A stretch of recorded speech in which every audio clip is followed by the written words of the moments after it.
আমার না cooking science থেকে বেকিং সায়েন্সে বেশ ইন্টারেস্ট রয়েছে। তো আমি ভিন্ন ধরনের কেক বানিয়েই থাকি যখন সুযোগ পাই।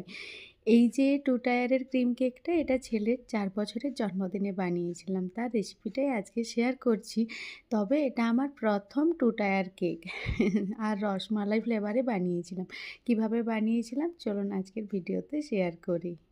প্রথমে ১ চুটকি কেশর হালকা গরম দুধে ভিজিয়ে রেখেছি। আর তারপর যখন এটা কালার ছেড়ে দেবে তারপর এখানে কালার আর ফ্লেভার অ্যাড করব। এদিকে একটা বোলের মধ্যে শুকনো উপকরণগুলো নিয়ে নিচ্ছি। আমি যেহেতু বড় কেক বানাচ্ছি তাই ১.৫ কাপের চেয়ে একটু বেশি ময়দা নিয়েছি আর 1/2 কাপের চেয়ে একটু বেশি মিল্ক পাউডার নিয়েছি। এর সাথে সাথে বড় চামচের ১ চামচ কর্নফ্লাওয়ার অ্যাড করতে পারেন। আমি অ্যাড করিনি আর যেহেতু তেল দিয়ে বানাচ্ছি তাই একটু লবণ নিয়ে নিলাম। আর এখানে রসমালাই গোল্ড কেক বানাবো মানে রিচ ফ্লেভারে বানাবো সেই কারণে একটু মিল্ক পাউডারটা বেশি নিয়েছি। নিরামিষ কেক বানাবো ডিম ছাড়া, তাই জন্য এখানে আমি বাড়িতেই টক দই বসিয়ে রেখেছিলাম। দই সবসময় একদম ফ্রেশ নিতে হবে তাহলে কেকটা ভালো তৈরি হয়। যেহেতু এখানে আমি আমার প্রয়োজন মতো কেকটা বানাচ্ছি বড় সাইজের, তাই মেজারমেন্টে একটু আপনাদের অসুবিধা হতে পারে, তাই ডেসক্রিপশনে পুরোটা দিয়ে রাখবো। যদি মনে হয় দেখতে তাহলে দেখতে পারেন। এখানে আমি কেক টিনগুলো রেডি করে নিচ্ছি। তো কেক টিনগুলোকে আমি ভালোভাবে তেল পলিশ করে নিয়ে ওর মধ্যে বাটার পেপার দিয়ে দিচ্ছি। আর এই যে কেক টিনটা এটা আমার ফার্স্ট কেক টিন। আর এটা যখন ফার্স্ট দিন কেক বানাতে গিয়েছিলাম এইরকম পুড়ে গিয়েছিল। তো কেক নিয়ে প্রচুর এক্সপেরিমেন্ট করেছি বাড়িতে। আর এই একটা ওই ৪ ইঞ্চির কেকটি নিয়েছি। তো দুটো কেকটি নিয়েছি। আর এখানে আমি একটা মিক্সিং বোলের মধ্যে লিকুইড ইনগ্রেডিয়েন্টগুলো নিয়ে নিচ্ছি। তার মধ্যে নিলাম 1/2 কাপ প্লাস বড় চামচের ২ চামচ ফ্রেশ টক দই। মানে হুইস্কারের সাহায্যে যে হ্যান্ড হুইস্কারগুলো হয় সেগুলো দিয়েও বিট করা যেতে পারে। তবে আমি অনেকটা পরিমাণে বানাচ্ছি আর যাতে একটু নরম হয় সেই কারণে আমি এখানে ইলেকট্রিক বিটারটা মানে ইউজ করছি। তো তাড়াতাড়ি হয়ে যাবে কাজটা, বিট তাড়াতাড়ি হয়ে যাবে, সময়টা কম লাগবে। তো ভালোভাবে প্রায় ওই ৩০-৪০ সেকেন্ড ভালোভাবে দইটা ফেটিয়ে নিয়েছি। তারপর এখানে এই বড় চামচের ৬ চামচের মতো দিয়ে দিচ্ছি আমি সাদা কোনো ধরনের গন্ধবিহীন তেল। ওই সানফ্লাওয়ার তেলটা নিয়েছি। আর এখানে আমি কিছুটা চিনি গুঁড়ো করে নিয়েছি। তো মানে প্রথমে দই আর তেলটা ভালোভাবে মিক্স করে নিয়ে এখানে 1 কাপ আর 1/4 কাপ নিয়ে নিচ্ছি আমি চিনিটা। চিনিটা একটু কম বেশি করা যায় যেহেতু রসমালাই ফ্লেভারে কেকটা বানাচ্ছি তো এমনিতেই রসমালাই মিষ্টি, সেই কারণে চিনিটা একটু বুঝে শুনে ইউজ করা যেতে পারে। তো আমি এখানে ওই ১ কাপ আর 1/4 কাপ তার চেয়ে একটু কম হয়তো ইউজ করলাম চিনিটা। ভালোভাবে ফেটিয়ে নিলাম আবারও ২ মিনিটের মতো, মানে যতক্ষণে মানে চিনিটা খুব ভালোভাবে মেল্ট করে নিতে হবে। একটাও দানা থাকা চলবে না। এমনিতেই আমি গুঁড়ো চিনিটা নিয়েছিলাম। তারপর এখানে একটু রিচ ফ্লেভার আনার জন্য নিয়ে নিলাম মিল্ক মেড বড় চামচের ১.৫ চামচের মতো। তারপর ভালোভাবে মিক্স করে নিয়েছি। এদিকে কেশর খুব সুন্দর কালার ছেড়ে দিয়েছে। ওই যে গরম দুধের মধ্যে ভিজিয়ে রেখেছিলাম সেই কারণে। কিন্তু এর চেয়েও ডিপ কালারটা নেব সেই কারণে একটু ইয়েলো ফুড কালার বা কেশর ফুড কালার অ্যাড করলাম। আর তার সাথে সাথে এখানে নিয়ে নিচ্ছি ফ্লেভারের জন্য রসমালাই গোল্ড মানে ফুড এসেন্স যেটা সেটা কয়েক ফোঁটা। ভালোভাবে মিক্স করে এটা ওই লিকুইড ইনগ্রেডিয়েন্টের মধ্যে মিশিয়ে নেব। সব কিছু ভালোভাবে ফেটিয়ে নিতে হবে আর ফ্রেশ টক দই নিতে হবে। আর যদি কোনো কারণবশত টক দই না থাকে তাহলে দুধ নিয়ে তার মধ্যে ভিনিগার অ্যাড করে সেটাকে ঘোল বা মানে দুধটাকে ফাটিয়ে নিতে হবে ভিনিগার বা লেবুর রস দিয়ে। তাহলেই হলো, অসুবিধে নেই। এরপর এখানে যে আগে থেকে মানে ময়দা আর গুঁড়ো দুধটা মিশিয়ে রেখেছিলাম সেটাই অ্যাড করে নিচ্ছি। একটু লবণও অ্যাড করা ছিল। সেটাই ভালোভাবে মিক্স করে নিচ্ছি। মিক্স করতে করতে দেখব যে ব্যাটারটা ঠিক হয়ে গিয়েছে। এরপর এখানে একটা সেমি থিক ব্যাটার দরকার, মানে সেই রিবন কনসিস্টেন্সির ব্যাটার দরকার। তাই নরমাল দুধ এখানে মানে না ঠান্ডা না গরম, দুধটা অল্প অল্প করে অ্যাড করে মিক্স করে নিচ্ছি। কেকের ব্যাটার খুব বেশি পাতলা অথবা খুব বেশি গাঢ় করা চলবে না, তাই অল্প অল্প করেই দুধটা অ্যাড করছি। আর এখনও baking powder baking soda add করিনি, ওটা লাস্টে অ্যাড করব। আর এরপর যেহেতু আমি ফ্লেভারটা রিচ করছি রসমালাইয়ের, তাই ৫টার মতো দিয়েছিলাম আমন্ড কুচি করে আর ৫টার মতো পেস্তা বাদাম। ভালোভাবে মিক্স করে নিচ্ছি। এই সময় কড়াই অথবা ওভেনটা প্রিহিট করতে রেখে দিতে হবে। ১০ থেকে ১৫ মিনিট প্রিহিট করতে হবে, হয় ওভেনে ১৮০ ডিগ্রিতে অথবা কড়াইতে লো মিডিয়াম আঁচে। খুব ভালোভাবে সব কিছু বিট করে নিয়েছি। একটা সেমি থিক ব্যাটারও হয়ে গিয়েছে। খুব সুন্দর স্মুথ সিল্কি ব্যাটারটা তৈরি হয়ে গিয়েছে। এরপর এর মধ্যে baking soda, baking powder add করব। তো বেকিং পাউডার আমি এখানে 3 চামচ নিচ্ছি, মানে 1 কাপ ময়দার জন্য ছোট চামচের 1 চামচ বেকিং পাউডার নিতে হবে। এটা একটা স্ট্যান্ডার্ড মাপ। তো এখানে অল্প একটু দুধ দিয়ে এটাকে মিক্স করব, যেহেতু ব্যাটারটা মানে ভালোভাবে মিক্স হওয়াটা খুব জরুরি।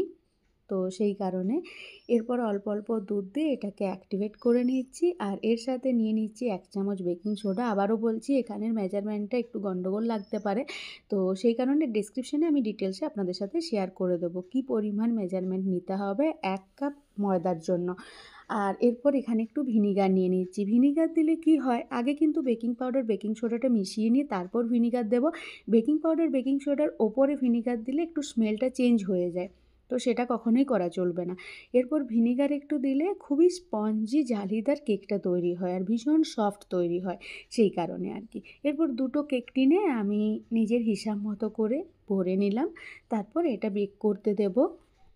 কেক ফোলার সময় যাতে ভেতরে কোনো এয়ার বাবলস তৈরি না হয়, তাই কেক টিনগুলোকে ভালোভাবে একটু ঝাঁকিয়ে নিতে হবে, অথবা টুথপিকের সাহায্যে একটু নাড়াচাড়া করে নিলেও হবে। এরপর আমি আগে থেকেই মাইক্রো ওভেনটা প্রিহিট করতে রেখেছিলাম, সেটাই হয়ে গিয়েছে। কেকগুলো দিয়ে দিলাম 20 মিনিটের জন্য 160 ডিগ্রিতে। আমি সবসময় 160 ডিগ্রিতেই বেক করার চেষ্টা করি, আমার মনে হয় তাতে ভালো বেকিংটা হয়। এমনিতেই ওভেন মানে কেকের জন্য সেরা, কিন্তু আমার কাছে ওভেন নেই এখনও অবধি। মাইক্রো ওভেন রয়েছে, আর মাইক্রো ওভেনের স্পেসটা এতটাই কম, আর একটা সাইড থেকে তো হাওয়া আসে, সেই কারণে কেক বেক হতে একটু মুশকিল হয়। ওপরটা তাড়াতাড়ি কালার চলে আসে, আর নিচটাতে মানে কাঁচা থেকে যায়। আর আমি তো আবার দুটো কেক একসাথেই বেক করতে দিয়েছি, তো সেই জন্য 20 মিনিট পর একটু দেখে নিচ্ছি যে কেকটা বেক হয়েছে কিনা। দেখুন, ওপরটা পারফেক্ট হয়ে গিয়েছিল, কিন্তু নিচটা এখনও একটু কাঁচা ছিল। আর যেহেতু এগলেস কেক, তাই খুব বেশি মানে নিচটা যদি একটু কুক না হয় তাহলে মুশকিল। সেই কারণে আরও 10 মিনিটের জন্য রেখেছিলাম, আর এই ছোটো কেকটা বেক হতে বেশি সময় লেগেছিল। বড় কেকটা তাড়াতাড়ি মানে হয়ে গিয়েছিল। তো দুটোকেই এরপর কেটে নেব। আর এই যে ওপরটা একটু কালারটা বেশি ডার্ক চলে এসেছিলো, অসুবিধে নেই, এটা খেতে বেশ ভালো লাগে। ছেলে তো অলরেডি পিছনে বসে রয়েছে। আর এদিকে বাজার থেকে 500 গ্রাম রসমালাই কিনে এনেছিলাম। কিছুটা আমি মানে অর্ধেকটা এইভাবে কেটে নিচ্ছি, আর মানে সুগার সিরাপের পরিবর্তে এটা দেবো, আর কিছুটা আমি গোটা গোটা রেখেছি ডেকোরেশনের জন্য।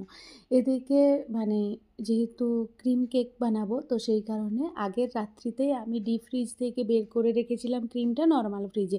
একদম লিকুইড অবস্থাতে আমাদের কিন্তু ক্রিমটা ইউজ করতে হবে, কোনো দোলা থাকা চলবে না বা ফ্রোজেন থাকা চলবে না।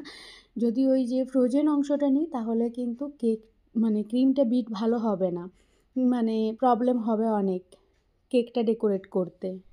আর আমি এখানে নন ডেয়ারি এই হুইপড ক্রিমটাই ব্যবহার করি, এটা আমার বেশ ভালো লাগে। এটাতে অলরেডি মিষ্টি দেওয়া রয়েছে, তাও আমি এখানে অল্প একটু মিষ্টি অ্যাড করব। আর ফ্লেভারের জন্য একটু রসমালাই গোল্ডের যে এসেন্সটা রয়েছে সেটা কয়েক ফোঁটা দিলাম, আর ছোটো চামচে 2 চামচ চিনি দেবো। আগেই বলেছি রসমালাই কেক অলরেডি মিষ্টি রয়েছে রসমালাই, তো সেই কারণে চিনিটা কিন্তু সব জায়গাতে বুঝে শুনে ব্যবহার করতে হবে। প্রায় 9 থেকে 10 মিনিট সময় লাগবে এই ক্রিমটা সেট হতে। প্রথমে ক্রিমের জন্য বিটারের স্পিডটা লো রাখবো, তারপর আস্তে আস্তে যত ঘন হতে থাকবে মানে ক্রিমটা যত মানে ঘন হতে থাকবে, তত স্পিডটা মানে বিটারের স্পিডটা বাড়াতে থাকবো। এইভাবে প্রায় 8-10 মিনিট সময় লাগবে। আমি এখানে 2 কাপ নিয়েছিলাম, মানে 500 ml মানে ক্রিমটা নিয়েছিলাম। ভালোভাবে বিট করে নিয়েছি যতক্ষণ না মানে সেট হয়েছে ততক্ষণ অবধি। এরপর লেয়ারে প্রত্যেকটা কেক কেটে নিয়েছি। তারপর এই যে যেভাবে লেয়ার করছি সেইভাবে প্রতিটি কেকের লেয়ার করে নেব। কেকটাকে 3টে স্লাইসে কেটেছিলাম। প্রথমে স্পঞ্জটাকে ভালোভাবে এই লিকুইড দিয়ে সোক করে ওর ওপরে ক্রিম দিচ্ছি, তার সাথে একটু ওই ড্রাই ফ্রুটস কুচোনো দিয়েছি, আর দিয়েছি রসমালাইয়ের ওই মিষ্টিটা ছোট ছোট টুকরো করে। এরপর প্রথমে মানে ক্রাম কোট করে নিয়েছি হোয়াইট ক্রিম দিয়েই, আর তারপর ক্রিমটার মধ্যে একটু হলুদ ফুড কালার অ্যাড করে এই যে রসমালাইয়ের কালারটা নিয়ে এসে ভালোভাবে কেকটাকে মানে ডেকোরেট করছি। ছোট সাইজের যে কেকটা বানিয়েছিলাম সেটাকেও ক্রিম কোট করে মানে 1 ঘন্টার জন্য ফ্রিজে রেখেছিলাম দুটো কেক।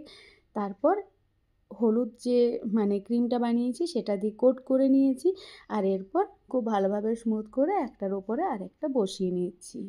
কেক ডেকোরেশন দেখে বুঝতেই পারছেন যে আমার হাত এখনও বসেনি। এটা আমার ১ম 2 টায়ার কেক। খুব ভালো হয়তো ফিনিশিং আনতে পারিনি। তবে বেকিং সায়েন্স খুব একটা সহজ নয়। আস্তে, আস্তে যত প্র্যাকটিস হবে তত ভালো তৈরি হবে। কিন্তু আমি তো যেহেতু বাড়ির জন্য বানাই খুব একটা প্র্যাকটিস হয় না। সেই কারণে আমি যেরকম পারি যখন চেষ্টা করি আস্তে, আস্তে সব টুলস কিনছি। টুলসগুলোর দামও রয়েছে। আর তাছাড়া প্রচুর টুলস লাগে কেকের। তো সবকিছু তো সম্ভব নয় একবারে। আস্তে, আস্তে ইন্টারেস্টের উপর ডিপেন্ড করে কেনা হচ্ছে। এই ছিল আমার ফাইনাল কেক। কেকটা খেতে না মারাত্মক হয়েছিল। সবার ভীষণ ভালো লেগেছিল। আপনার কেমন লাগলো জানাবেন।